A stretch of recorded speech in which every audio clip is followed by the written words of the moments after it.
Welcome to my channel. Eran las 2 de la mañana cuando escuché los golpes en la puerta de mi habitación. No fueron toques suaves. Fueron golpes secos, repetidos, violentos. El tipo de sonido que te arranca del sueño y te deja el corazón acelerado antes de que tu mente entienda qué está pasando. Me levanté despacio. Tenía 70 años y mi cuerpo ya no respondía con la rapidez de antes. La habitación estaba oscura, apenas iluminada por la luz que entraba desde la calle a través de las cortinas. Afuera, París dormía. O eso creía yo. Los golpes continuaron. Más fuertes. Más insistentes. Caminé hasta la puerta descalza, sintiendo el frío del piso de madera contra mis pies. Miré por la mirilla. Era Camila. Mi nuera. Tenía el rostro enrojecido, los ojos brillantes de rabia o de lágrimas. No podía distinguir bien. Detrás de ella estaba Alfredo, mi hijo, con las manos en los bolsillos y la mirada baja. Abrí la puerta apenas unos centímetros. ¿Qué pasa?, pregunté, manteniendo la voz tranquila aunque mi pecho temblaba por dentro. Camila empujó la puerta con fuerza. Entró a mi habitación sin esperar invitación. Miró alrededor con desprecio, como si estuviera evaluando un lugar que ya consideraba suyo. «Yo quiero esta habitación», dijo, señalando la ventana que daba directo a la Torre Eiffel. «Tiene mejor vista. La mía da a un callejón sucio. Necesito esta habitación. Ahora». Me quedé quieta. No porque no supiera qué decir, sino porque las palabras se me atoraron en algún lugar entre la garganta y el estómago. Miré a Alfredo. Esperaba que dijera algo. Que la detuviera. Que me defendiera aunque fuera con una frase corta. Pero él solo suspiró. «Mamá», dijo, con esa voz cansada que usaba cuando quería evitar problemas, «¿por qué no le das la habitación a ella? Tú no necesitas tanta vista. Además, ella está estresada con el viaje». Estresada con el viaje. El viaje que yo había pagado. Cada dólar. Cada reserva. Cada boleto de avión. Cada noche de hotel. Habíamos llegado a París hace apenas 2 días. Yo había planeado este viaje durante meses. Era un regalo. Un sueño que quise cumplir para mí, pero que decidí compartir con ellos porque pensé que así se construía una familia. Juntos. Unidos. Había reservado 3 habitaciones en este hotel boutique del 7º distrito. Una para mí. Una para Alfredo y Camila. Y una para Hortensia, mi amiga de toda la vida, que no pudo venir en el último minuto por problemas de salud. Yo elegí quedarme con la habitación más sencilla al principio. Pero cuando Hortensia canceló, el hotel me ofreció cambiarme a esta, la que tenía vista a la torre. Sin costo extra. Acepté. Pensé que a mis 70 años merecía ver algo hermoso antes de dormir. Camila caminó hasta la ventana y abrió las cortinas de un tirón. «Mira esto, Alfredo», dijo, como si yo no estuviera ahí. «Esto es lo que yo quería. Esto es lo que merezco. No vine hasta París para mirar un muro de ladrillos». Alfredo asintió. No me miró a los ojos. «Mamá, sé razonable», dijo. «Camila tiene razón. Ustedes, las personas mayores, no necesitan estas cosas. Tú duermes de todos modos. Ella quiere disfrutar la vista. Es justo». Justo. Esa palabra se quedó flotando en el aire como humo. Recordé todas las veces que había sido razonable. Todas las veces que cedí mi lugar en la mesa. Mi tiempo. Mi espacio. Mi dinero. Mis sueños. Siempre para mantener la paz. Siempre para que Alfredo no se enojara. Siempre para que Camila no armara un escándalo. Miré a mi hijo. Ese hombre de 45 años que alguna vez fue un niño que lloraba en mis brazos. Ese niño que juró que siempre me cuidaría cuando su padre murió. Ese niño que ahora no podía sostenerme la mirada. «Está bien», dije. Camila sonrió. Una sonrisa pequeña. Victoriosa. «Sabía que entenderías, Silvia. Eres una mujer inteligente». Comencé a recoger mis cosas. No tenía mucho desempacado todavía. Una blusa sobre la silla. Mis zapatos junto a la cama. Mi neceser en el baño. Tomé mi pequeña bolsa de viaje y metí todo adentro sin doblar, sin cuidado. Alfredo se acercó y puso una mano en mi hombro. «Gracias, mamá. Sabía que podíamos contar contigo». No respondí.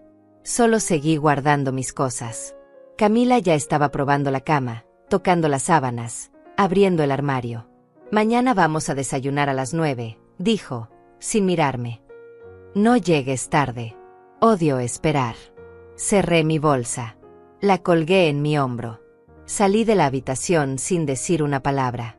Escuché cómo cerraban la puerta detrás de mí. Escuché la risa de Camila. Escuché el silencio de mi hijo. Bajé al lobby. Eran las 2:30 de la mañana. El recepcionista nocturno me miró con sorpresa. «Madame, ¿está todo bien?» «Necesito otra habitación», dije. Me asignaron una en el segundo piso. Sin vista. Con una ventana que daba a un patio interior. Silenciosa. Oscura. Perfecta para lo que estaba a punto de hacer. Cerré la puerta con seguro. Me senté en la cama.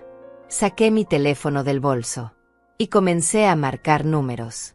No siempre fue así. Hubo un tiempo en que Alfredo me miraba con respeto. Hubo un tiempo en que yo era más que una billetera con patas. Hubo un tiempo en que mi opinión importaba. Pero eso fue hace muchos años. Antes de Camila. Antes de que mi hijo aprendiera a mirar hacia otro lado cuando ella me hablaba como si fuera su empleada. Conocí a Camila cuando Alfredo tenía 33 años. Él trabajaba en una empresa de tecnología, ganaba bien, era independiente. Ella era diseñadora gráfica, o eso decía. Nunca la vi trabajar realmente. Pero tenía una sonrisa encantadora y sabía exactamente qué decir para gustarle a la gente. Al principio, fue amable conmigo. Me llamaba mamá Silvia con voz dulce. Me pedía consejos de cocina. Me abrazaba cuando llegaba a mi casa. Yo pensé que había encontrado una hija. Alguien que me acompañaría en la vejez. Alguien que amaría a mi hijo tanto como yo. Me equivoqué. El cambio fue gradual. Tan lento que no lo noté hasta que fue demasiado tarde. Primero fueron comentarios pequeños. «Ay, Silvia, esa blusa te hace ver más vieja. ¿En serio vas a comer eso a tu edad? No entiendo por qué las personas mayores son tan tercas». Alfredo se reía. Decía que Camila era directa, que eso era bueno, que yo era muy sensible. Después vinieron las peticiones. Necesitaban dinero para el depósito de un apartamento. $5,000. Se los di. Necesitaban un auto porque el de Alfredo se había descompuesto. $8,000. Se los di. Necesitaban ayuda con los muebles, con las vacaciones, con la boda de un amigo, con un curso que Camila quería tomar. Siempre decía que sí. Porque eso hacen las madres, ¿verdad? Ayudan. Apoyan. Dan sin esperar nada a cambio. Pero Camila sí esperaba. Y cada vez que yo daba, ella tomaba más. Y Alfredo la dejaba. O peor aún, la alentaba.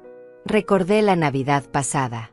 Yo había cocinado durante 2 días. Pavó, puré, ensaladas, postres. Había decorado mi casa con luces y flores. Había comprado regalos para ambos. Ropa cara para Camila. Un reloj que Alfredo mencionó que quería. Ellos llegaron tarde. 2 horas tarde. Sin avisar. Sin disculparse. Camila vio la mesa y frunció el ceño. ¿En serio cocinaste pavó otra vez, Silvia? Ya sabes que no me gusta. Es muy seco. Alfredo no dijo nada. Solo se sentó y comenzó a comer con el teléfono en la mano. Yo me quedé de pie en la cocina, mirando todo ese esfuerzo ignorado. Pero sonreí. Serví la comida. Limpié los platos. Les di sus regalos. Camila abrió el suyo y lo dejó a un lado sin siquiera probárselo. «Gracias», dijo, sin levantar la vista de su teléfono. «Aunque ya sabes que prefiero las marcas europeas». Alfredo ni siquiera abrió el reloj. Dijo que lo haría en casa. Nunca lo hizo. Lo encontré semanas después en el asiento trasero de su auto, todavía envuelto. Esa noche, cuando se fueron, me senté sola en mi sala. Las luces de Navidad parpadeaban. La casa olía a comida que nadie había valorado. Y yo me pregunté cuándo había dejado de ser una madre para convertirme en una obligación. Pero incluso después de eso, seguí intentando. Porque las madres no se rinden. Las madres perdonan. Las madres aman sin condiciones.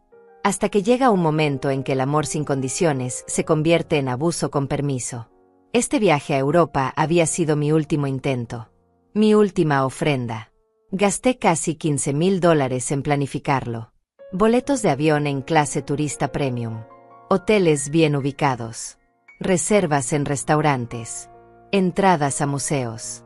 Todo pagado. Todo organizado. Pensé que tal vez, lejos de casa, lejos de la rutina, podríamos reconectar. Pensé que Camila vería mi esfuerzo. Pensé que Alfredo recordaría quién era yo antes de ser solo una fuente de dinero. Pero en el avión, Camila se quejó de que su asiento no reclinaba lo suficiente. En el taxi desde el aeropuerto, se quejó del tráfico. En el primer hotel, se quejó de que las toallas no eran lo suficientemente suaves. Y Alfredo asentía. Siempre asentía. Yo callaba. Tragaba mis palabras. Sonreía. Hasta esta noche. Sentada en esa habitación nueva del segundo piso, sin vista, sin luz, sin nada más que 4 paredes y una cama dura, algo dentro de mí se rompió definitivamente. No fue rabia. No fue tristeza. Fue claridad. Una claridad fría y afilada como un bisturí. Comprendí que no importaba cuánto diera. Nunca sería suficiente. No porque yo fuera insuficiente, sino porque ellos eran insaciables. Comprendí que el respeto no se ruega. Se exige. Y cuando no llega, te alejas. Comprendí que había pasado 12 años siendo invisible. Y que eso tenía que terminar. Tomé mi teléfono. Busqué los correos de confirmación. Las reservas. Los recibos. Todo estaba a mi nombre. Todo lo había pagado yo. Todo estaba bajo mi control. Y por primera vez en mucho tiempo, decidí usar ese control. No para vengarme. No para herirlos. Sino para protegerme. Porque a los 70 años, ya no me quedaba tiempo para seguir siendo el tapete sobre el cual mi propia familia caminaba. Abrí la primera confirmación. El hotel. Hice clic en modificar reserva. Mis manos no temblaron. Mi corazón no dudó. Comencé a cancelar. Una por una. Cada reserva. Cada pago adelantado. Cada promesa de comodidad que yo había hecho para ellos. La pantalla del teléfono brillaba en la oscuridad. Afuera, París seguía durmiendo.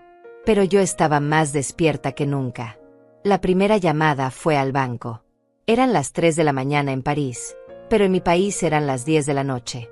La línea de atención al cliente todavía funcionaba. Una voz amable respondió del otro lado. Buenas noches. ¿En qué puedo ayudarle? Necesito bloquear una tarjeta de crédito adicional, dije, con voz firme. La que está a nombre de Alfredo Montes. Hubo una pausa breve. El sonido de teclas. ¿Es usted la titular de la cuenta, señora Montes? Sí. Perfecto. ¿Desea bloquear la tarjeta de forma temporal o permanente? Permanente. Más teclas. Más silencio. Entendido. La tarjeta quedará bloqueada en los próximos 5 minutos. ¿Hay algo más en lo que pueda asistirle? Sí. Necesito cancelar la autorización de pagos automáticos vinculados a esa tarjeta. Todos. Déjeme revisar. Veo aquí pagos recurrentes para un gimnasio, una suscripción de streaming, un seguro de auto y una membresía de un club social. ¿Desea cancelar todos? Todos. Listo, señora Montes. ¿Algo más? No. Gracias. Colgué. Miré el teléfono. Sentí algo extraño en el pecho. No era culpa. No era arrepentimiento. Era alivio. Abrí mi correo electrónico. Busqué la confirmación del hotel. 3 habitaciones reservadas por 10 noches. Pagadas por adelantado. $12,000 en total. Escribí al hotel. Solicité la cancelación de 2 habitaciones. La de Alfredo y Camila. Y la que había sido de Hortensia, la que ahora ocupaba yo en el segundo piso. La política de cancelación era clara. Menos de 48 horas antes del check-in, no había reembolso. Pero yo no quería reembolso. Solo quería que ellos no tuvieran donde quedarse sin pagarla ellos mismos. El hotel respondió en 20 minutos. Confirmaron la cancelación. Las habitaciones quedarían liberadas a las 11 de la mañana del día siguiente. Perfecto. Busqué las reservas de los restaurantes. 5 cenas en lugares exclusivos. Todas a mi nombre. Todas con depósito no reembolsable. Las cancelé una por una. Busqué las entradas al Louvre, a Versalles, al Musée d'Orsay. Canceladas. El tour en barco por el Sena. Cancelado. La excursión a los viñedos de Champagne. Cancelada. Cada clic era un paso más hacia la libertad.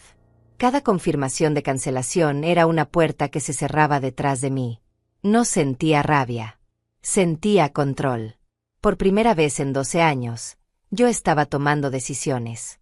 No para complacer. No para evitar conflictos. Sino para proteger lo único que me quedaba. Mi dignidad. Miré el reloj.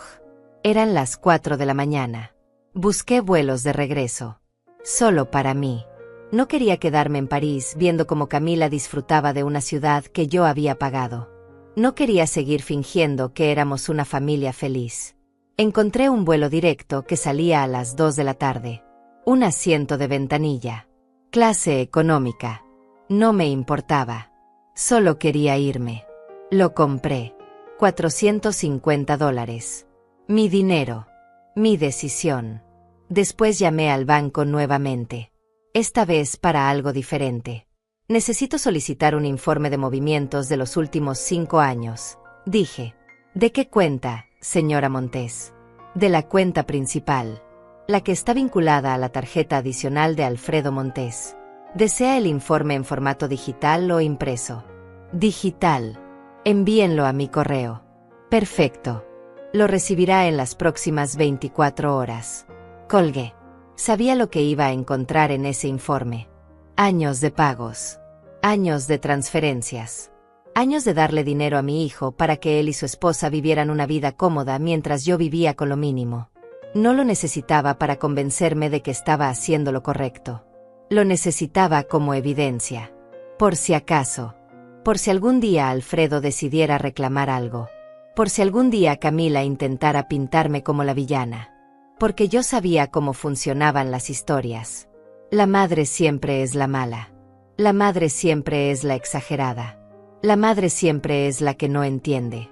Pero esta vez iba a ser diferente. Esta vez yo tenía pruebas. Me levanté de la cama. Caminé hasta la ventana. Afuera, el patio interior estaba vacío. Oscuro. Silencioso. No había vista a la Torre Eiffel. No había luces brillantes. No había magia. Pero había paz. Abrí la ventana. El aire frío de la madrugada entró a la habitación. Respiré profundo. Olía a humedad, a piedra vieja, a ciudad dormida. Pensé en Alfredo. En cómo iba a reaccionar cuando descubriera lo que había hecho. Pensé en Camila. En su rostro cuando se diera cuenta de que ya no tenía control sobre mí. Pensé en mí misma. En la mujer que había sido. En la mujer que estaba dejando de ser. En la mujer que estaba empezando a construir desde cero. No iba a gritar. No iba a confrontar. No iba a dar explicaciones. Simplemente iba a irme. Y ellos iban a tener que aprender a sobrevivir sin mi dinero. Sin mi ayuda. Sin mí. Cerré la ventana. Volví a la cama. Me acosté completamente vestida.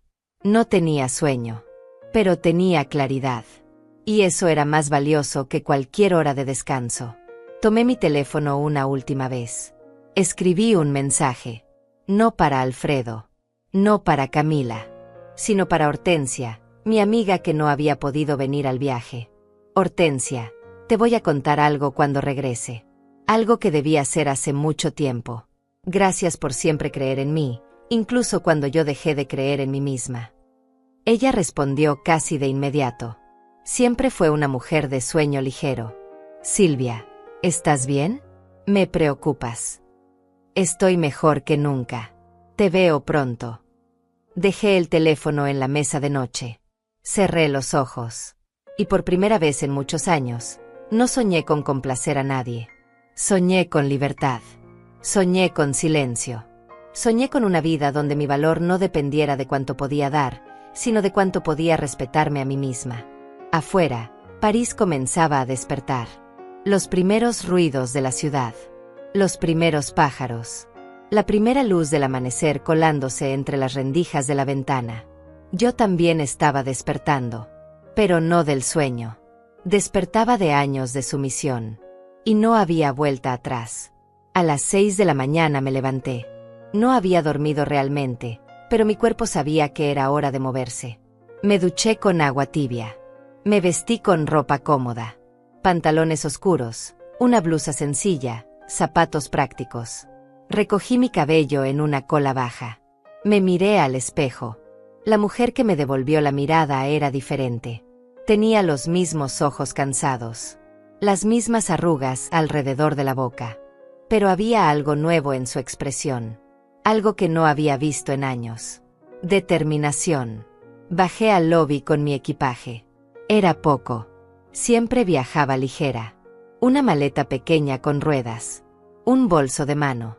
Nada más. El recepcionista del turno de la mañana me saludó con una sonrisa profesional. Buenos días, madame. ¿Necesita un taxi? Sí, por favor. Al aeropuerto Charles de Gaulle. Por supuesto.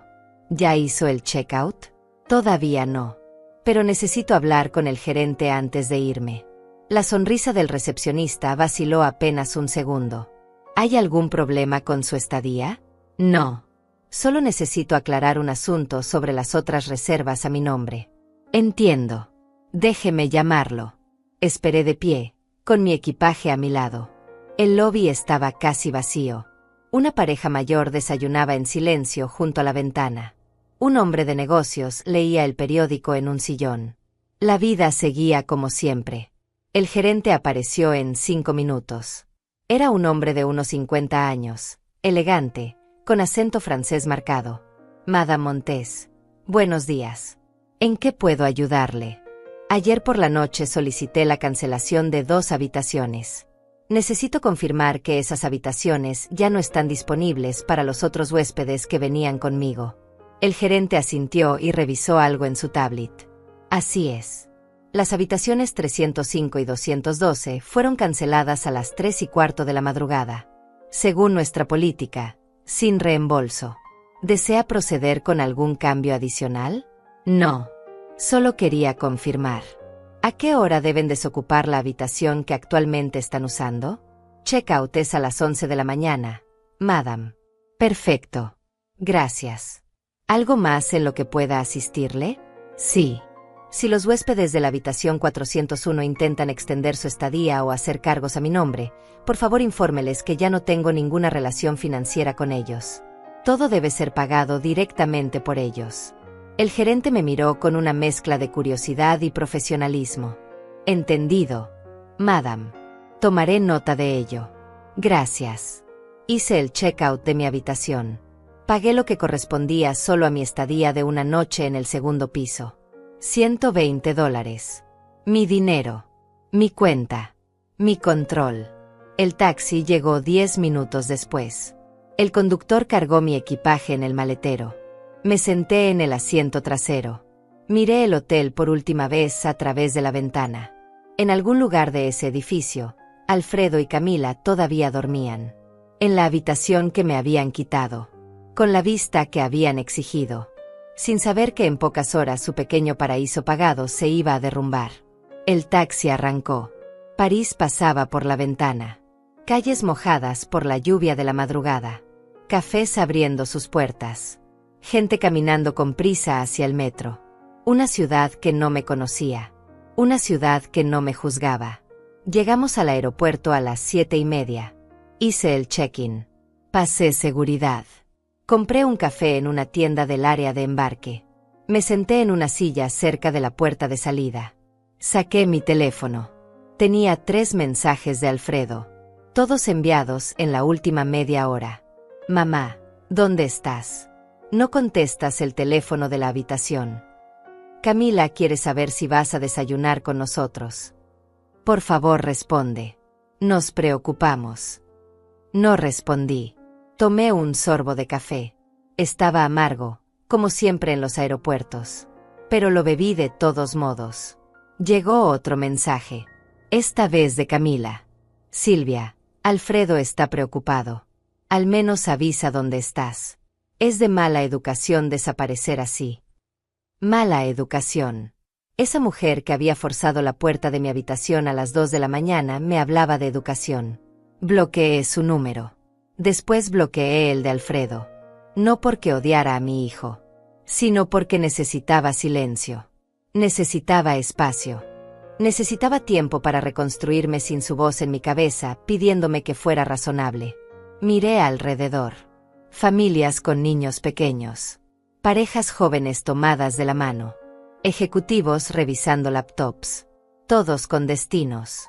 Todos con vidas que no tenían nada que ver con la mía. Me pregunté cuántas de esas personas habían tenido que tomar decisiones difíciles. ¿Cuántas habían tenido que elegir entre su propia dignidad y el amor de alguien más? ¿Cuántas habían tenido que aprender que amar no significa desaparecer? El llamado de abordaje comenzó. Fila por fila. Yo estaba en el grupo 3. Esperé mi turno. Subí al avión. Encontré mi asiento junto a la ventana. Guardé mi bolso debajo del asiento delantero. Me abroché el cinturón. Una mujer mayor se sentó a mi lado. Tenía el cabello blanco y corto, las manos llenas de anillos, una sonrisa amable. ¿Regresando a casa?, me preguntó en español. Sí. ¿Buenas vacaciones? Pensé en cómo responder. Pensé en decir que sí, que París había sido hermoso, que la comida increíble, que todo perfecto. Pero en lugar de eso dije la verdad. Fueron necesarias. Ella asintió, como si entendiera exactamente lo que yo quería decir. A veces los viajes no son para disfrutar. Son para encontrar algo que perdimos hace mucho tiempo. ¿Usted encontró lo que buscaba?, le pregunté. Encontré que estaba bien estar sola. Y eso fue más valioso que cualquier compañía que me hiciera sentir vacía. No dije nada más. Pero sus palabras se quedaron conmigo. El avión despegó. Vi París desaparecer bajo las nubes. Una ciudad que había soñado conocer desde niña. Una ciudad que ahora llevaba el recuerdo amargo de la última humillación que iba a permitir en mi vida. Cerré los ojos. Respiré profundo. Sentí como mi cuerpo se relajaba por primera vez en días. No sabía qué iba a pasar cuando Alfredo descubriera lo que había hecho. No sabía cómo iba a reaccionar Camila. No sabía si algún día mi hijo iba a entender por qué tuve que irme así. Pero sabía algo con absoluta certeza. Yo había tomado la decisión correcta. Y por primera vez en muchos años, esa certeza no venía de afuera. No venía de la aprobación de alguien más. No venía del miedo a quedarme sola. Venía de adentro. De un lugar profundo que había olvidado que existía. Un lugar que ahora estaba despertando. Y que nunca más iba a volver a dormir. El avión ganó altura. Dejé que el zumbido de los motores me arrullara. Dejé que el cansancio me venciera. Y dormí. Sin culpa. Sin miedo. Sin remordimientos. Aterricé en mi país 14 horas después. El vuelo había sido largo pero tranquilo. Había dormido en intervalos. Había comido poco. Había pensado mucho. Cuando encendí mi teléfono en el aeropuerto, tenía 32 llamadas perdidas. 28 de Alfredo. 4 de números desconocidos que probablemente eran Camila usando otros teléfonos. Tenía 17 mensajes de voz. No los escuché. Los borré todos sin abrir. Tenía 41 mensajes de texto. Los primeros eran confusos. Los del medio eran desesperados. Los últimos eran furiosos. Mamá, el hotel dice que cancelaste las habitaciones. ¿Qué está pasando? Nos están cobrando $300 por noche. No tenemos ese dinero aquí. ¿Por qué no respondes? ¿Dónde estás? Camila está llorando. Dice que la avergonzaste frente al personal del hotel. La tarjeta de crédito no funciona. Dice que está bloqueada. Mamá, por favor. Necesitamos hablar. Esto es un malentendido terrible. ¿Sabes cuánto nos va a costar quedarnos aquí? ¿Sabes lo que nos estás haciendo? Eres una egoísta. Siempre lo fuiste. Solo que ahora lo demuestras. Cuando vuelvas, vamos a tener una conversación muy seria sobre tu comportamiento. No puedo creer que mi propia madre nos haga esto. Leí cada mensaje sin sentir nada, como si estuviera leyendo la historia de otra persona, como si esas palabras no estuvieran dirigidas a mí, pero sí lo estaban.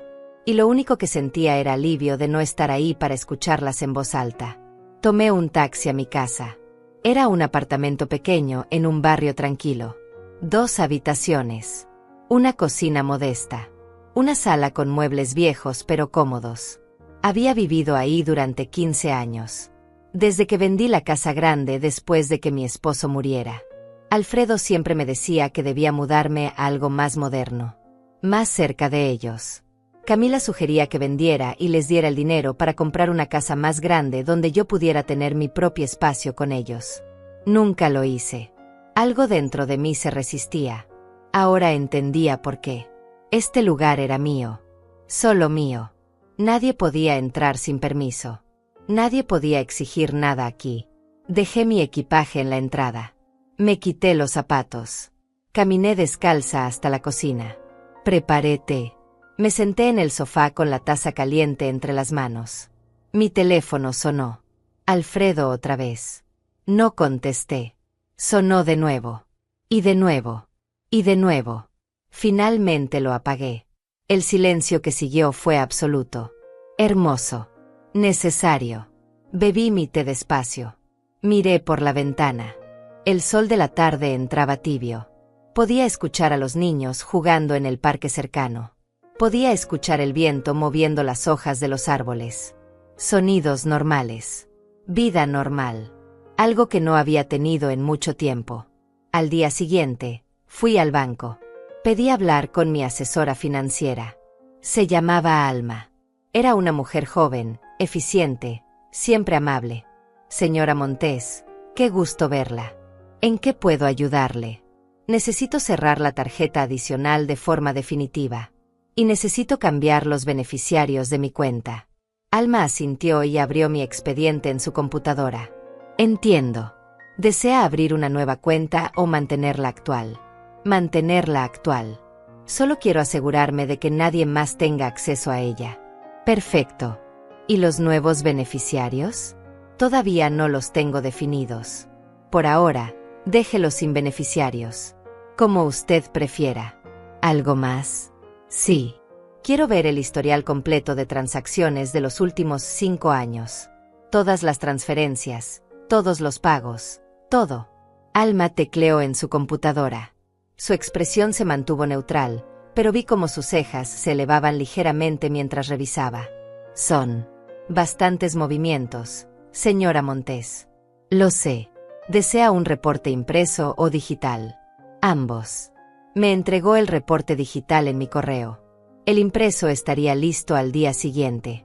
Le agradecí y salí del banco con una sensación extraña en el pecho. Esa noche revisé el reporte en mi computadora. Página tras página de transferencias. De pagos. De cargos a mi tarjeta adicional. Gimnasio. $60 mensuales durante 4 años. $2,880. Restaurantes. Un promedio de $400 mensuales durante 5 años. $24,000. Ropa y accesorios. Un promedio de $300 mensuales. $18,000. Gasolina. $150 mensuales. $9,000. Supermercado. $200 mensuales. $12,000. Transferencias directas. Entre $500 y $2,000 cada 2 o 3 meses. Aproximadamente $45,000 en 5 años. El total era devastador. Más de $110,000. $110,000 que yo había ganado trabajando durante 40 años. Que había ahorrado con sacrificio. Que había cuidado con disciplina. Y que había entregado sin recibir ni siquiera un gracias sincero. Cerré la computadora. Me quedé sentada en la oscuridad de mi habitación. No lloré. No grité. Solo respiré. Y entendí que esos números no eran solo dinero. Eran años de mi vida. Eran mi esfuerzo. Eran mi dignidad convertida en billetes que alguien más gastaba sin pensar en mí. Al tercer día, Alfredo apareció en mi puerta. Toqué el timbre insistentemente. Golpeo la puerta. Gritó mi nombre desde afuera. Mamá. Sé que estás ahí. Abre la puerta. No abrí. Me quedé sentada en el sofá, mirando la puerta temblar con cada golpe. Tenemos que hablar.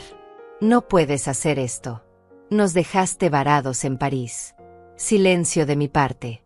Tuvimos que pagar el hotel con la tarjeta de Camila. Nos costó $2,000. $2,000 que no teníamos. Más silencio. Nos trataste como basura. Tu propia familia. Esperé. Escuché su respiración agitada del otro lado de la puerta. Mamá, por favor. Su voz cambió, se suavizó. Sé que estás molesta. Pero podemos hablar. Podemos arreglar esto. No dije nada. Te prometo que vamos a cambiar. Camila lo siente mucho. Yo también. Solo. Abre la puerta. Me levanté del sofá. Caminé hasta la puerta. Me quedé del otro lado, a centímetros de él. Pero no abrí. Mamá, te escucho respirar. Sé que estás ahí. Lo sé, dije finalmente, con voz tranquila. Entonces abre. No. ¿Por qué no? Porque ya no quiero. Silencio. ¿Qué significa eso? Significa que ya no voy a abrir mi puerta, mi billetera ni mi vida cada vez que tú o Camila lo exijan. Mamá, estás exagerando. Fue solo una habitación de hotel. No fue solo una habitación. Entonces, ¿qué fue? Fue la última vez que permito que me traten como si no importara. Escuché su suspiro frustrado. Eres imposible. Soy libre, respondí. Sus pasos se alejaron. Escuché el elevador abrirse y cerrarse. Me quedé parada junto a la puerta durante varios minutos. Después volví al sofá. Y por primera vez en días, sonreí. Durante las siguientes 2 semanas, Alfredo intentó contactarme de todas las formas posibles. Llamadas, mensajes, correos electrónicos. Hasta intentó enviarme flores con una tarjeta que decía: «Perdóname, mamá, te extraño». Las flores se quedaron en el pasillo del edificio hasta que se marchitaron. Nunca las recogí. Camila, por su parte, intentó una aproximación diferente. Me escribió un mensaje largo, lleno de justificaciones y medias disculpas, explicando que ella había estado bajo mucho estrés, que el viaje la había puesto nerviosa, que nunca quiso faltarme al respeto. Decía que yo era importante para ella, que me consideraba como su propia madre, que no entendía por qué estaba reaccionando de forma tan desproporcionada a un simple malentendido. Terminaba el mensaje diciendo que esperaba que pudiéramos superar esto como familia, porque las familias se perdonan, porque las familias no se rinden unas con otras. No respondí. Borré el mensaje y seguí con mi día. Hortensia vino a visitarme una tarde. Llegó con una bolsa de pan recién horneado y una expresión de preocupación genuina en su rostro. Nos sentamos en la cocina mientras el sol de la tarde entraba por la ventana. Le conté todo. Desde la puerta forzada a las 2 de la mañana hasta mi regreso sola desde París. No omití ningún detalle. No suavicé ninguna parte de la historia. Cuando terminé, Hortensia se quedó en silencio durante varios minutos. Después tomó mi mano entre las suyas, esas manos arrugadas que habían trabajado tanto como las mías, que habían sostenido tanta vida y tanto dolor. Me dijo que estaba orgullosa de mí, que había hecho lo correcto, que llevaba años esperando que yo despertara y viera lo que todos los demás ya sabíamos, que Alfredo y Camila me estaban usando, que me estaban vaciando por dentro, que me estaban convirtiendo en una sombra de quien yo había sido. Me dijo que cuando la gente te ama de verdad, no te quita la paz, te la da. Que cuando alguien te valora, no te hace sentir pequeña, te hace sentir vista. Que yo merecía más que migajas de afecto a cambio de montañas de sacrificio. Le pregunté si estaba siendo cruel, si estaba castigando a mi hijo de forma exagerada, si una madre de verdad haría lo que yo estaba haciendo. Ella me miró directo a los ojos y me preguntó si yo creía que una madre de verdad debía permitir que sus hijos la destruyeran. Me preguntó si el amor incondicional significaba aceptar el abuso incondicional. Me preguntó qué le diría yo a una amiga que estuviera viviendo exactamente lo mismo que yo había vivido durante años. No tuve respuesta, porque sabía que si fuera otra persona, yo misma le habría dicho que se alejara, que pusiera límites, que se respetara. Pero cuando se trata de nuestros propios hijos, Las reglas parecen diferentes. El amor de madre viene con una culpa incorporada que ningún otro amor tiene. Viene con la idea de que debemos darlo todo, soportarlo todo, perdonarlo todo, sin importar el costo para nuestra propia alma. Hortensia se fue esa noche dejándome con más claridad de la que había tenido en mucho tiempo. No me dio soluciones mágicas ni respuestas fáciles. Solo me recordó que yo también importaba, que mi vida también tenía valor, que mis 70 años no significaban que debía desaparecer para que otros brillaran. Una mañana recibí una llamada de un número desconocido. Dudé antes de contestar, pero algo me hizo responder. Era el gerente del hotel en París. Hablaba en inglés con acento francés, con un tono profesional pero ligeramente incómodo. Me explicó que estaba llamando porque el señor Alfredo Montes había presentado una queja formal contra mí, alegando que yo había cancelado las reservas sin su consentimiento y que eso había causado daños económicos y emocionales tanto a él como a su esposa. Alfredo estaba exigiendo que el hotel me obligara a reembolsar los gastos adicionales que ellos habían tenido que cubrir durante su estadía extendida. Le expliqué al gerente con voz calmada que todas las reservas habían sido hechas a mi nombre, pagadas con mi dinero, y que yo tenía todo el derecho de cancelarlas cuando considerara necesario. Le dije que mi hijo y su esposa eran adultos independientes, que nunca habían sido mis dependientes legales, y que cualquier gasto que ellos hubieran realizado después de mi partida era responsabilidad exclusiva de ellos. El gerente guardó silencio por un momento y después me agradeció por la aclaración.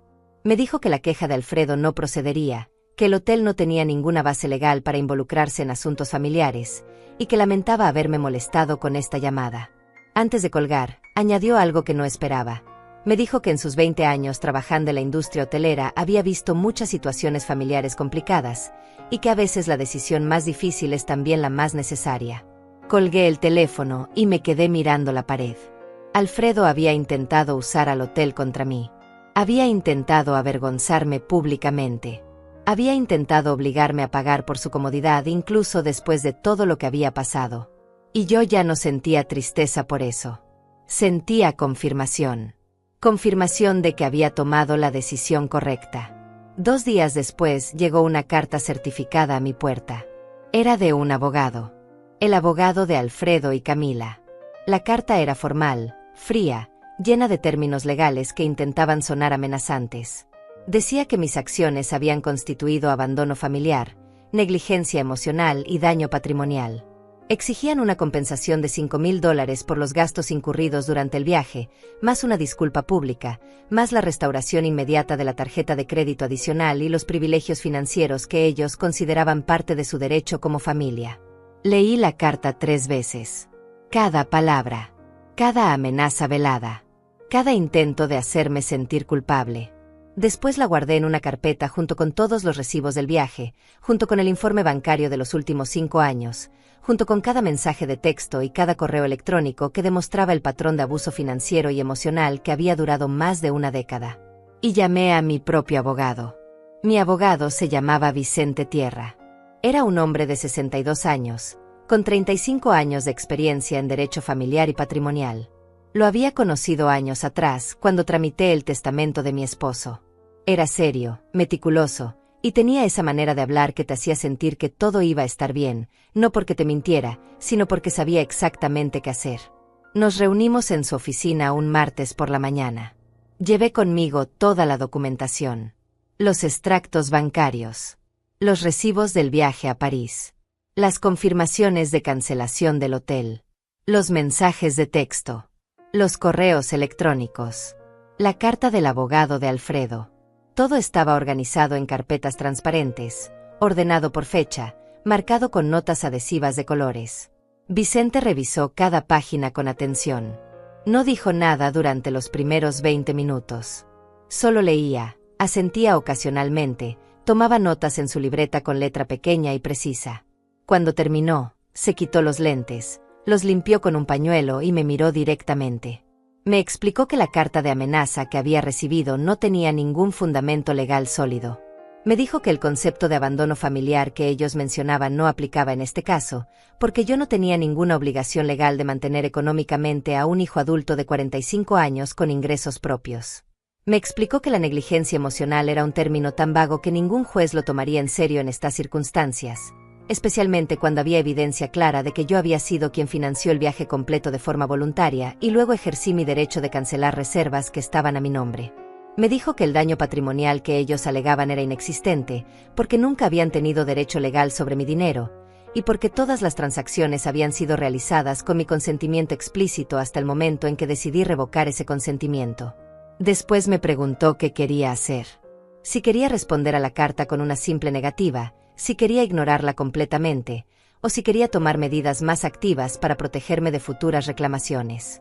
Le dije que quería protección total, que no quería volver a recibir amenazas legales, que no quería que Alfredo o Camila pudieran reclamar nada de mi patrimonio en el futuro, que quería asegurarme de que cuando yo muriera, ellos no pudieran aparecer exigiendo herencias o compensaciones basadas en años de supuesto apoyo familiar. Vicente asintió y comenzó a tomar notas. Me explicó que podíamos hacer varias cosas. Primero, responder formalmente a la carta del abogado de Alfredo con documentación que demostrara que sus alegatos eran infundados y que cualquier intento de continuar por esa vía sería considerado acoso legal. Segundo, modificar mi testamento para dejar muy claro que Alfredo quedaba excluido como heredero debido a un patrón documentado de abuso económico. Tercero, crear un documento notariado que estableciera de forma explícita que yo no tenía ninguna deuda ni obligación pendiente con mi hijo o con mi nuera, y que cualquier dinero dado en el pasado había sido un regalo voluntario sin expectativa de devolución ni de continuidad. Le dije que hiciera todo, que quería cada protección legal posible, que había pasado demasiados años siendo vulnerable y que ahora quería blindarme contra cualquier posibilidad de manipulación futura. Vicente trabajó rápido. En una semana teníamos lista la respuesta formal al abogado de Alfredo. Era un documento de 4 páginas, lleno de lenguaje legal preciso y contundente, que básicamente decía que mis acciones habían sido completamente legales, que no existía ninguna base para sus reclamaciones, que cualquier intento de continuar con amenazas o demandas sería considerado acoso y podría resultar en contrademandas por daño emocional y gastos legales. Incluía como anexos copias de todos los recibos que demostraban que yo había financiado el viaje completo, copias de las confirmaciones de cancelación que probaban que actué dentro de mis derechos, y una declaración firmada por mí explicando las circunstancias que llevaron a mi decisión de separarme económicamente de mi hijo. El testamento nuevo fue más complejo. Vicente me explicó que necesitábamos redactarlo de forma que fuera imposible de impugnar. Me sugirió que incluyera una cláusula de desheredación expresa, donde yo declaraba específicamente que estaba excluyendo a Alfredo Montes como heredero, no por falta de claridad mental ni por manipulación de terceros, sino por decisión consciente y documentada basada en años de comportamiento abusivo. Me sugirió que incluyera ejemplos específicos sin entrar en detalles excesivamente personales. El patrón de dependencia económica, la falta de reciprocidad emocional, el episodio específico de París que había sido la gota que derramó el vaso. Le pregunté a quién debía dejar como heredera entonces. No tenía otros hijos. No tenía hermanos vivos. Mis padres habían muerto hacía décadas. Vicente me recordó que yo tenía opciones más allá de la familia de sangre. Podía dejar mis bienes a amigos cercanos, a organizaciones benéficas, a causas en las que yo creyera. Podía crear un fideicomiso que administrara mis recursos para ayudar a personas en situaciones vulnerables. Podía dividir mi patrimonio entre varias entidades diferentes. Lo importante era que la decisión fuera mía y que quedara documentada de forma que nadie pudiera cuestionarla después de mi muerte. Pensé en Hortensia. Pensé en las enfermeras del hospital donde había trabajado durante años. Pensé en el refugio de mujeres mayores que operaba en mi barrio, ese lugar que siempre necesitaba donaciones y voluntarios. Pensé en cuántas mujeres como yo habían pasado sus vidas dando y dando hasta quedar vacías, sin nadie que las cuidara cuando ya no podían seguir dando. Le dije a Vicente que quería dividir mi patrimonio en 3 partes. Una tercera parte para Hortensia, porque ella había sido la única persona que me había visto realmente durante todos estos años. Una tercera parte para el refugio de mujeres mayores, con la condición de que usaran el dinero para crear un programa de apoyo legal para mujeres que estuvieran siendo abusadas financieramente por sus familias. Y una tercera parte para una beca educativa destinada a mujeres mayores de 60 años que quisieran retomar estudios o iniciar nuevos proyectos de vida. Vicente sonrió cuando terminé de explicarle. Me dijo que era un testamento hermoso, lleno de propósito y dignidad. Me dijo que pocas personas tenían el valor de tomar decisiones tan claras sobre su legado. La reunión de mediación con Alfredo se programó para 3 semanas después. Fue idea de su abogado, quien aparentemente pensó que si nos sentábamos cara a cara, yo cedería, me sentiría culpable, volvería a abrir la billetera. Vicente me advirtió que era una táctica común, intentar usar la emoción y la presión social para lograr lo que la ley no podía darles. Le dije que estaba lista, que no tenía miedo, que había pasado demasiado tiempo teniendo miedo y que ahora solo sentía claridad. El día de la reunión llegó. Era un viernes por la tarde. Nos encontramos en una sala de conferencias neutral, en el edificio donde trabajaba el mediador asignado al caso. Era un espacio frío, con una mesa larga de madera oscura, sillas incómodas, y una ventana que daba a un estacionamiento gris. Llegué 15 minutos antes. Vicente venía conmigo, con su maletín de cuero gastado lleno de documentos organizados. Nos sentamos de un lado de la mesa. Esperamos en silencio. Alfredo y Camila llegaron exactamente a tiempo. Venían con su abogado, un hombre joven de traje negro que parecía más nervioso que ellos. Alfredo no me miró cuando entró. Camila sí. Me miró con esos ojos que alguna vez usó para convencerme de que era parte de la familia, pero ahora solo veía desprecio mal disimulado. El mediador abrió la sesión explicando las reglas. Respeto mutuo. Turnos para hablar. Enfoque en soluciones. Todo muy civilizado. Todo muy correcto. Pero yo sabía que lo que estaba por venir no tenía nada de civilizado. El mediador le dio la palabra primero al abogado de Alfredo. El hombre joven se aclaró la garganta, abrió una carpeta delgada y comenzó a hablar con un tono que intentaba sonar firme, pero que temblaba ligeramente en los bordes. Explicó que estábamos ahí porque se había producido una ruptura familiar grave, una ruptura que había causado daño emocional y económico a sus clientes, y que ellos buscaban una resolución justa que restaurara la relación y compensara los perjuicios sufridos. Dijo que Alfredo y Camila habían viajado a París confiando en que el viaje estaba completamente cubierto, que esa confianza había sido establecida por mí de forma explícita, y que mi decisión repentina de cancelar las reservas y abandonarlos en un país extranjero sin previo aviso había constituido un acto de negligencia y crueldad injustificado. Mencionó que ellos habían tenido que gastar dinero que no tenían planeado gastar, que habían sufrido humillación pública en el hotel cuando les informaron que las habitaciones ya no estaban pagadas, y que todo esto había generado un estrés severo que afectó tanto su salud emocional como su relación de pareja. Continuó diciendo que más allá del incidente de París, existía un patrón preocupante de comportamiento errático de mi parte, que yo había cortado comunicación de forma abrupta, que había bloqueado sus números de teléfono sin explicación, que había eliminado el acceso a recursos financieros que ellos consideraban parte del apoyo familiar normal entre madre e hijo, que mi comportamiento sugería posibles problemas de salud mental relacionados con mi edad, y que ellos estaban genuinamente preocupados por mi bienestar. Terminó su exposición diciendo que sus clientes no buscaban castigarme ni enriquecerse a mi costa, sino simplemente restaurar una relación que había sido importante para todos, establecer límites claros y saludables, y recibir una compensación razonable por los gastos inesperados que tuvieron que asumir en París, un monto que estimaban en $5,000 más una disculpa formal. El mediador asintió y tomó notas. Después me miró a mí. Vicente levantó la mano indicando que él hablaría primero. Abrió su maletín y sacó 3 carpetas gruesas. Las colocó sobre la mesa con un sonido seco que resonó en la sala silenciosa. Comenzó explicando que íbamos a presentar documentación exhaustiva que demostraría no solo que las acusaciones de sus clientes eran infundadas, sino que existía un patrón de abuso económico y emocional que se había extendido durante más de una década. Dijo que mi decisión de separarme de mi hijo y su esposa no había sido impulsiva ni producto de ningún deterioro mental, sino el resultado de años de tolerancia, paciencia y finalmente claridad sobre una situación insostenible.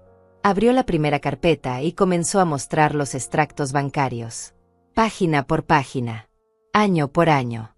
Señaló con un marcador rojo cada transferencia, cada pago, cada cargo realizado con la tarjeta adicional que yo había proporcionado a Alfredo. Explicó que en un periodo de 5 años, yo había transferido directa e indirectamente más de $110,000 a mi hijo y su esposa. Que esto no incluía regalos físicos, comidas pagadas o ayuda no monetaria.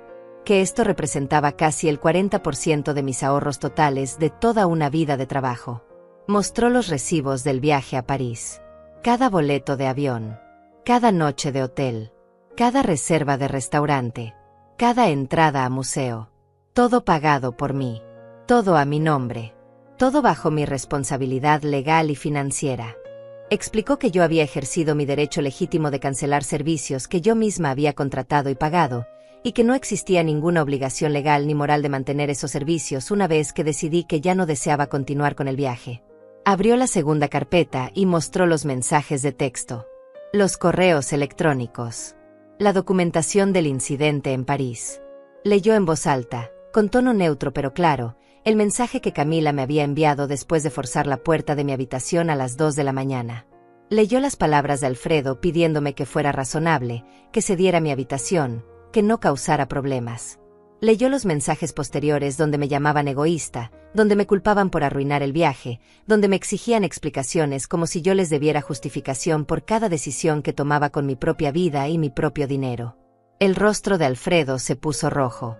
Camila miraba la mesa con los labios apretados. Su abogado intentó interrumpir diciendo que esos mensajes estaban sacados de contexto, que habían sido escritos en un momento de estrés emocional, que no representaban la verdadera naturaleza de la relación. Vicente lo ignoró y continuó. Abrió la tercera carpeta y mostró testimonios escritos. Uno de Hortensia, explicando que había sido testigo durante años de cómo Alfredo y Camila me trataban, cómo me pedían dinero constantemente, cómo minimizaban mis sentimientos y me hacían sentir que mi única función era proveer recursos. Otro testimonio de una vecina del edificio donde vivía, que había presenciado uno de los episodios donde Alfredo llegó gritando y golpeando mi puerta exigiendo que le abriera. Otro testimonio del gerente del banco, confirmando que yo había solicitado el bloqueo de la tarjeta adicional de forma voluntaria y consciente, y que en ningún momento había mostrado signos de confusión o deterioro mental. Vicente cerró las carpetas y miró directamente al abogado de Alfredo. Le dijo que si ellos deseaban continuar por la vía legal, estaríamos más que dispuestos a presentar toda esta documentación ante un juez. Le dijo que además presentaríamos una contrademanda por acoso, por difamación al sugerir que yo tenía problemas de salud mental, y por intento de explotación financiera de una persona mayor. Le dijo que las leyes de protección a adultos mayores en nuestro país eran muy claras, y que existían penalidades severas para familiares que abusaban económicamente de sus parientes de edad avanzada. El silencio que siguió fue absoluto. El mediador miraba los documentos con expresión seria. El abogado de Alfredo revisaba sus propias notas con nerviosismo evidente. Camila tenía los brazos cruzados y miraba hacia la ventana como si quisiera estar en cualquier otro lugar. Alfredo finalmente habló. Su voz sonaba diferente, más pequeña, más quebrada. Dijo que nunca quiso que las cosas llegaran a este punto, que él solo había querido mantener una buena relación conmigo, que sí, tal vez habían cometido errores, tal vez habían sido insensibles en París, pero que eso no justificaba que yo cortara todo contacto y los dejara sin el apoyo que siempre habían tenido. Dijo que él era mi único hijo, que eso tenía que significar algo, que las familias no se rendían así como así por un malentendido. Respiré profundo antes de hablar. Fue la primera vez que abrí la boca desde que había entrado a esa sala. Le dije que él tenía razón en una cosa, que las familias no se rendían por un malentendido, pero que esto no había sido un malentendido. Le dije que durante 12 años yo había observado cómo él y Camila tomaban y tomaban sin nunca dar nada a cambio. Ni siquiera respeto. Ni siquiera consideración básica. Le dije que yo había confundido el amor con la sumisión, que había creído que ser buena madre significaba desaparecer para que ellos pudieran brillar, que había aceptado migajas de afecto a cambio de montañas de sacrificio. Le dije que el incidente en París no había sido el problema. Había sido el símbolo. El momento en que finalmente vi con claridad lo que llevaba años negando. Que para él y para Camila yo no era una persona. Era un recurso. Una fuente de dinero. Una solución conveniente para sus problemas. Le dije que él nunca preguntó cómo estaba yo. Nunca preguntó si yo necesitaba algo. Nunca ofreció ayudarme con nada. Solo aparecía cuando necesitaba dinero o cuando Camila quería algo. Y que yo había permitido eso porque tenía miedo. Miedo de quedarme sola. Miedo de perder a mi único hijo. Miedo de admitir que el niño que yo crié se había convertido en un hombre que no me veía. Le dije que los $5,000 que ellos reclamaban eran una broma cruel. Que yo les había dado $110,000 en 5 años. Que nunca pedí devolución. Que nunca exigí agradecimiento. pero que tampoco iba a seguir dando mientras ellos seguían tomando como si fuera mi obligación financiar sus vidas para siempre. Le dije que él era un adulto de 45 años con trabajo, con ingresos, con capacidad de mantenerse a sí mismo. Que Camila también era adulta. Que ellos no me necesitaban. Me usaban. Y que había una diferencia enorme entre esas dos cosas. Camila intentó interrumpir diciendo que yo estaba siendo dramática, que estaba exagerando todo, que ellos siempre me habían querido. La miré directamente por primera vez. Le dije que forzar la puerta de alguien a las 2 de la mañana para exigir su habitación no era amor. Que hablarme como si fuera su empleada no era amor. Que ignorar mis sentimientos constantemente no era amor. Que el amor no se grita. El amor se demuestra. Y que ella nunca me había demostrado nada excepto desprecio disfrazado de familiaridad. El mediador intervino diciendo que entendía que había emociones muy fuertes en juego, pero que necesitábamos enfocarnos en posibles soluciones. Vicente dijo que la solución era simple. Que Alfredo y Camila retiraran todas sus demandas y amenazas legales. Que aceptaran que no recibirían ninguna compensación económica. Que firmaran un documento reconociendo que yo no tenía ninguna obligación legal ni moral de proveerles apoyo financiero. Y que respetaran mi decisión de mantener distancia. El abogado de Alfredo pidió un receso para consultar con sus clientes. Salieron de la sala. Vicente y yo nos quedamos sentados en silencio. Me preguntó cómo me sentía. Le dije la verdad. Que me sentía cansada, pero también libre. Alfredo y Camila regresaron 20 minutos después. Su abogado anunció que retiraban sus demandas. Que no buscarían compensación. Que solo pedían que mantuviéramos las cosas civilizadas, que dejáramos abierta la posibilidad de reconciliación en el futuro. Vicente me miró. Le dije que aceptaba la primera parte, que rechazaba la segunda. Firmamos los documentos. Cada uno recibió una copia. La mediación terminó. Cuando salí de ese edificio, el sol estaba poniéndose. El cielo estaba pintado de naranjas y rosas. Respiré el aire fresco de la tarde. Y supe que había hecho lo correcto. Han pasado 6 meses desde aquel día en la sala de mediación. 6 meses desde que firmé los documentos que cerraron legalmente ese capítulo de mi vida. 6 meses desde que vi a Alfredo por última vez. No he recibido llamadas. No he recibido mensajes. No he recibido flores ni tarjetas ni intentos de reconciliación. Al principio pensé que eso me dolería. Que sentiría la ausencia como un vacío imposible de llenar. Pero no fue así. Lo que sentí fue espacio. Espacio para respirar sin miedo a que alguien me pidiera algo. Espacio para tomar decisiones pensando solo en mí.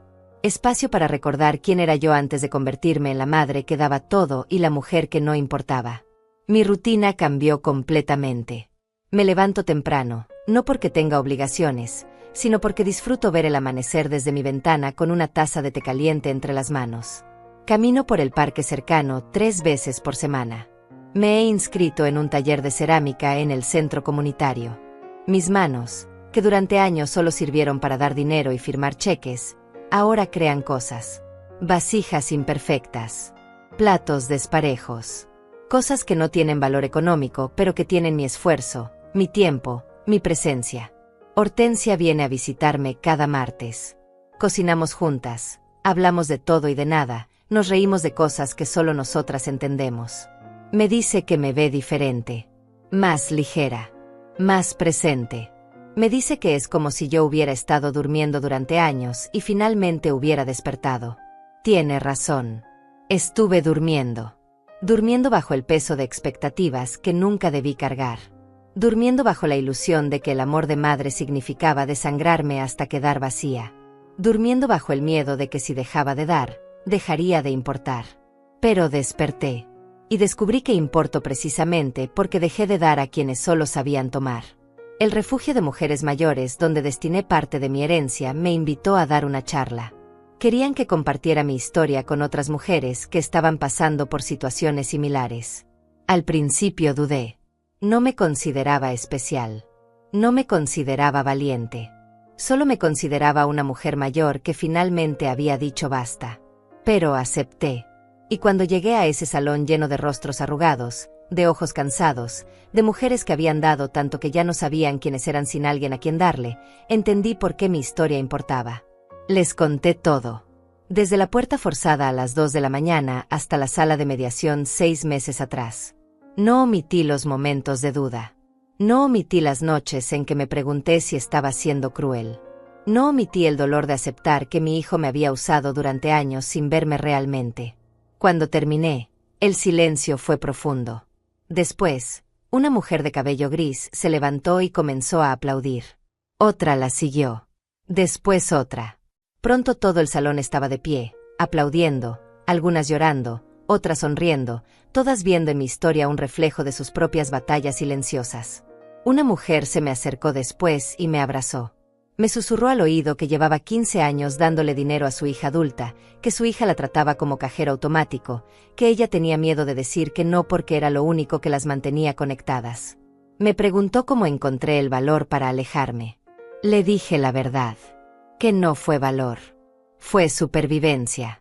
Que llegó un momento en que tuve que elegir entre mi dignidad y su aprobación. Y que elegir la dignidad no me hizo mala madre. Me hizo mujer completa. He pensado en Alfredo. No puedo decir que no lo extraño.